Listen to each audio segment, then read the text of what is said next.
नमस्ते दोस्त, आज हम बात करेंगे निफ्टी और बैंक निफ्टी की। ये दोनों इंडिसेस इंडियन शेयर मार्केट के लिए बहुत इंपॉर्टेंट हैं। इनमें होने वाली हरकत से पूरा मार्केट प्रभावित होता है। आज 5 तारीख 2025 को हम इन इंडिसेस के करंट लेवल्स, उनके फ्यूचर ट्रेंड्स और ऑप्शंस चेन का एनालिसिस करेंगे। साथ ही हम ये भी दिखेंगे कि 2025 के बजट का मार्केट पे क्या असर हुआ है। तो चलिए शुरू करते हैं।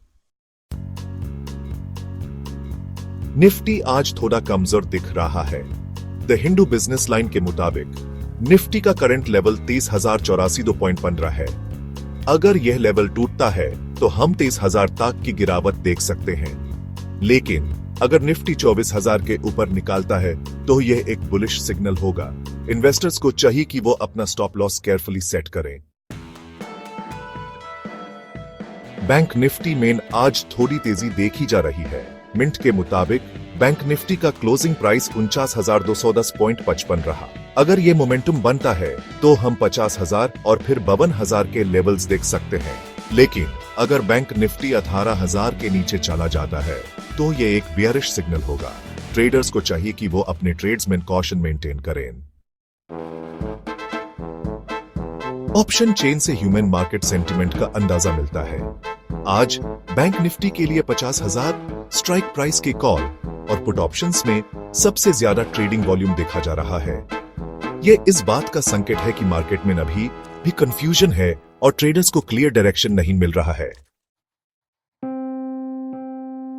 सेक्शन 5 लॉन्ग टर्म निफ्टी गिरावट या उदान। निफ्टी में पिछले कुछ महीनों से गिरावट का दौर जारी है। बिजनेस स्टैंडर्ड के मुताबिक निफ्टी 5 महीनों से लगातार गिर रहा है। यह 2000 के बाद से अब तक का सबसे लंबा लूजिंग स्ट्रीक है। लेकिन FIAs का लॉन्ग शॉर्ट रेशियो अभी बहुत कम है। हिस्टोरिकली ऐसे में मार्केट में तेजी देखने को मिलती है। इसलिए लॉन्ग टर्म इन्वेस्टर्स को घबराने की जरूरत नहीं है। उन्हें चाहिए कि वो क्वालिटी स्टॉक्स में इन्वेस्ट करते रहें। सेक्शन 6 बजट 2025 बाजार पे क्या रहा असर। 2025 के बजट को मार्केट ने मिक्स्ड रिएक्शन दिया है।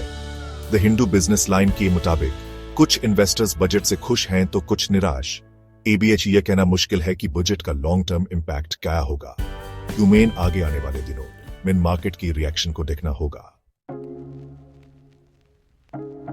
सेक्शन 7 टेक्निकल वर्सेस फंडामेंटल किसकी सूने बाजार। टेक्निकल एनालिसिस और फंडामेंटल एनालिसिस दोनों ही मार्केट एनालिसिस के इंपॉर्टेंट टूल्स हैं। टेक्निकल एनालिसिस चार्ट्स और पैटर्न्स के थ्रू मार्केट के मूवमेंट्स को समझने की कोशिश करता है, जबकि फंडामेंटल एनालिसिस कंपनी की फाइनेंशियल्स और इकोनॉमिक डेटा के आधार पर मार्केट का एनालिसिस करता है। इन्वेस्टर्स को दोनों ही एस्पेक्ट्स को ध्यान में रखकर इन्वेस्ट करना चाहिए।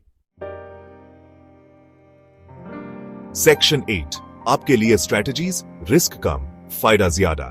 मार्केट में रिस्क को कम करने के लिए आप कुछ स्ट्रेटजीज अपना सकते हैं। डाइवर्सिफिकेशन, अपना पैसा अलग अलग एसेट्स में इन्वेस्ट करें। स्टॉप लॉस, अपने लॉसेस को लिमिट करने के लिए स्टॉप लॉस ऑर्डर का इस्तेमाल करें। रिसर्च, किसी भी कंपनी में इन्वेस्ट करने से पहले उसकी अच्छी तरह रिसर्च कर लें। याद रखें, मार्केट में इन्वेस्ट करना एक मैराथन है, स्प्रिंट नहीं। पेशेंस और डिसिप्लिन से ही आप लॉन्ग टर्म में सक्सेस हासिल कर सकते हैं। सेक्शन 9 निष्कर्ष आगे का रास्ता, सोच समझ के कदम। आज हमने निफ्टी और बैंक निफ्टी के current market scenario, options chain, long term trends और बजट की इंपैक्ट के बारे में बात की। मार्केट में अभी अनसर्टेनिटी का माहौल है। इन्वेस्टर्स को चाहिए कि वो सोच समझकर इन्वेस्ट करें और अपने फाइनेंशियल एडवाइजर से सलाह जरूर लें। धन्यवाद।